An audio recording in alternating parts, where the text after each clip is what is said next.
Wandering goes far further than just our modern world and planes and trains and automobiles and all those things. Wandering is something that was important to the past as well, to the pre-Christian Scandinavian ancestors, to the northern traditions. Wandering was very important, and we can see that in texts like the Havamal and many of the texts we have from the god's perspective as well. Odin, of course, is the god we think of the most when we think of wandering, because in most of the stories he is under a disguise, or he's traveling, or he's just about in the world, you know, having misadventures, doing some bad things, doing some good things. Odin is all over the place. And if you haven't already, I do have a video talking about the many different names of Odin. And we can kind of surmise with the 188 names that there is a different story for each of these names, which is pretty incredible, but also sad because we don't know those stories. Now, Odin isn't the only deity that wanders within the prose and poetic Edda. We have many stories that include Tyr, Thor, Freya, Honir, Loki. I mean, there are a wide variety of deities. Heimdall.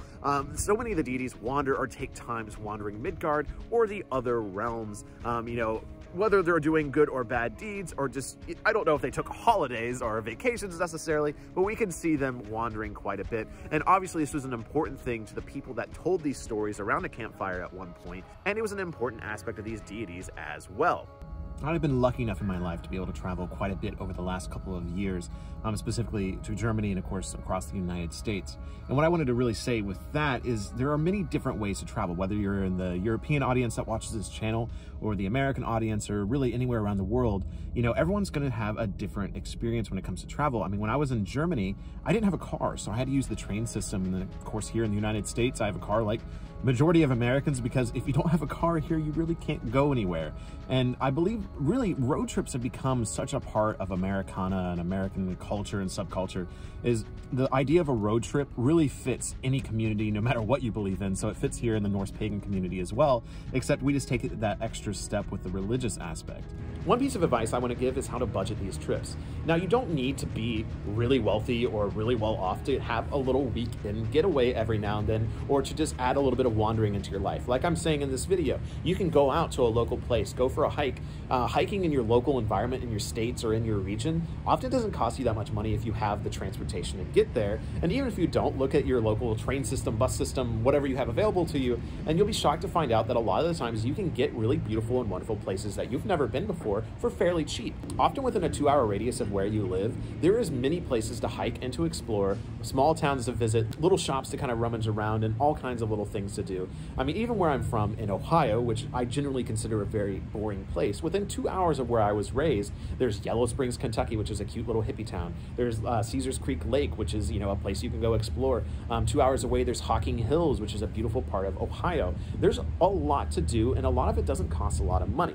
And then once you feel like you're in a good enough spot to start traveling, then you can start looking at traveling to places like Colorado or traveling to places like Washington and thinking, I mean, I think all the time, I've never seen, you know, New England. I've never seen Maine. You know, how much is that going to cost? So that's in my brain right now. And I just found out it only costs like $300 to fly to Alaska.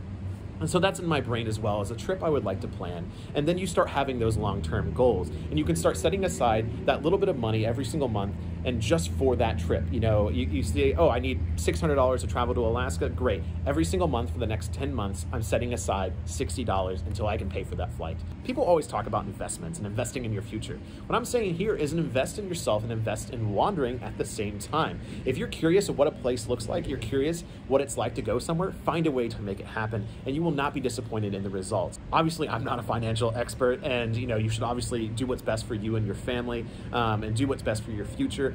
What I can say from personal experience is the little bit of money that I've been setting aside for these trips and these longer and bigger trips over the course of years has been drastically worth it. As you can see by this year, it is a truly amazing experience, and I'm so thankful that I decided to sit back and look at my finances, which are often a very scary thing to look at, and figure out a way to make it happen. And I believe you can do the same no matter how far you actually travel. Wandering doesn't need to be a place that is very far away. Yes, I've traveled to Germany. Yes, I've traveled to Colorado. Yes, I'm traveling for the gatherings. But right now, I'm in Frankfort, Kentucky, the state capital, which is about 45 minutes from where I live. The only reason I'm over here is to change the oil on my car. Exhilarating, right? Like, no one looks forward to changing the oil on their car at a dealership they have to drive to and all this stuff. And so I was thinking, you know what? I'm going to explore Frankfort, Kentucky, because I want to know more about it. I want to see it. I've only seen glimpses of it. I know it's the state capital. I know there's a river through it. and I'm not disappointed. Now, would I live here? No. But have I been wandering around and found beautiful places at the same time? Yes, like this. I have no idea what this is. It looks like it used to be an old mansion. I mean, this is a huge plot of land. There's a giant oak tree or something over here, and there's a little bit of mystery, and it's a beautiful day as the sun's coming in way too intensely and blinding this camera at the same time. Let's see if I can fix that. Now, are there things that are not as pretty to look at here? Of course. But on a day like this, it is so hard to deny the beauty of the world we live in. And honestly, the natural area of Frankfort, Kentucky is quite nice. There's a river running through a mountain hilly valley, and there's a nice cool breeze. And it does have some kind of natural beauty to it that I would have not seen today if I didn't go get my oil changed and if I decided not to go wander into Frankfort, Kentucky.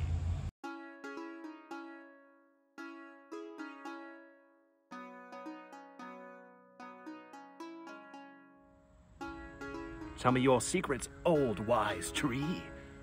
I promise you, this was nothing I actually planned to do out here today, but again, it's something that's part of this wandering experience, is I'm not afraid to just figure things out and explore a little bit deeper. So right above me here is like the front of the Capitol building that looks very similar to the front of Valhalla in Germany, which was made in Bavaria to honor all the great German voices throughout history. And while in Germany, I got really interested in the symbolism and mythology around the Bavarian nation, and because it's kind of scattered everywhere. There's the statue to the Bavarian goddess, there's a goddess of like Germany in general that was created, then of course the symbolism of like the rivers and the Greek and the Roman architecture within their buildings. And so it's interesting to see that here back in the United States, because technically this building was built around the same time as Valhalla in Germany, so this was a very popular style. And I want to know what these actually symbolize. So I'm gonna head in there and see if I'm allowed in there, and also ask this question. And I even saw a museum down there of Kentucky state history, and I'm gonna go in there and ask, and I'm gonna figure out what these symbols mean for Kentucky, because that's something that really interests me now.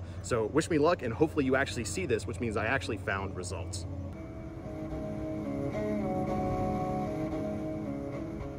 I not only went in there, found my answer immediately, so I'll tell you that first. So the front of this building actually represents the forming of Kentucky as I assumed, and the thing I really love is the middle figure. It represents civilization, but also represents either the lady or the goddess of Kentucky. So this building was built maybe 50 years after the Valhalla building was built in Germany, but it still has a very similar idea. It's about the formation of a nation of a state, just like Bavaria, just like the forming of Germany, the various German kingdoms all being represented by a being, and the rivers being represented. So you have representations of animals, of cows, of horses, all surrounding civilization moving forward into Kentucky. And I absolutely love that even here, you know, in Frankfort, Kentucky, it's very similar to Frankfurt, Germany in some way, at least in the sense that they were thinking about the same thing around this time, is these ideas of the gods of states, the goddesses of states. I think that's really cool. But what was really awesome is the gentleman I ended up talking to. I'll keep his name, you know, secret, just in case he doesn't want to be on this Wisdom of Odin channel. But if you're listening to this, it's a wonderful conversation. Thank you so much. And we ended up talking for like 30 or 40 minutes about the wisdom of Odin, about paganism, about the history of religion, about like the history of Kentucky. He showed me some kind of, you know, really cool stuff, like a book he was reading. He showed me like a little bit around the building, and we just had a really awesome conversation. Now, one thing I'll add is that he was a Catholic, and I had no problem with that. You know, he had no problem with me being a pagan. We didn't try to convert each other. We just had an amazing conversation, an intelligent conversation about the information we both had. We both came away learning something, and that's what this is all about. I absolutely love it. You need to wander, you need to explore the things you think about, because you never know what you're going to find. I'm so exhilarated and so happy. I thank the gods, I thank Odin. This is an amazing experience, and I hope this really shows you that you need to get out there, explore, and just wander. It's one of the most amazing experiences and one of the best ways to connect to Odin. We can't talk about wandering without talking about the Viking Age, of course, something I don't talk about too often. But when it comes to things like exploring, you know, going across the world, finding out what's, you know, across the horizon line, the Vikings are pretty well known for it. They are the first Europeans, at least to our knowledge, to come to North America. And that line keeps shifting. So at first, you know, it's like, oh, they came to Vinland, they came to like the Canada region. And now we're finding more and more evidence that they made it much further than that. One piece of history that it seems like a lot of people don't know about, and this comes from several different history books I have read, including the History of Vikings by Gwyn Jones and Myths and Symbols in Pagan Europe, is that in the Bronze Age, so right before the turn of, BCE and CE, we see that Sweden was already trading with the Middle East and with Greece, because they have depictions of things like chariots in their tombs, and they have goods that were traded along the Middle East and within Greece as well. We often don't think of the Bronze Age Scandinavians as people that were wide-reaching like their Viking Age counterparts. However, there is a lot of evidence, and it's pretty clear in history that even the Swedes at a very early point were interested in the world around them. And again, this seems to come from the boats that they built. Really, it seems like anywhere with a river system or a coastline was visited by the Vikings or the pre-Viking ancestors. And that's pretty exciting, because really your imagination can go. Did they make it to China? Did they make it to India? What about the tip of South Africa or South America? We don't know. We can't say for certain, and that's kind of the sad thing about the ocean, is it kind of consumes things and we don't really know. But it is really cool to think how far they could have gone. So I hope you've enjoyed this video. I know it's been a lot of different things kind of thrown in here, little misadventures, gatherings, road trips, and all this thrown together. But I really hope you enjoyed it. I really hope it's inspired you to get out there and explore the world around you. Not just the world, far, far away, all around. Of course, we all have dreams of that. Many of us have dreams of that. But also the world right next to you. Now, it's funny, here at this gathering, we're here in Illinois, and there's several people that are from here. And honestly, I'm finding it quite beautiful, because this is not an environment I'm necessarily used to. Yes, it's very flat, but there are some rolling hills, there's some cornfields, a nice setting sun, big open spaces, something I'm actually not used to seeing very much anymore in the rolling hills of Kentucky, which have their own beauty. And so the people here from Illinois are like, oh yeah, just more Illinois or just more Indiana. But to them, this is their backyard. But for me, it's something new and exciting. I'm going to be traveling up to Minnesota to tour the Viking Ship Museum, and I'll be taking you along with me in another video. So if you want to watch that video and the other videos I release here at the Wisdom of Odin, please make sure you like and subscribe and all that good stuff. And if you really love the content here at the Wisdom of Odin, please consider donating to Patreon. I have a link down below. And thank you so much to everyone who chooses to support this channel in the past, currently, and in the future. So thank you very much. Get out there and wander. And until the hall, Skull.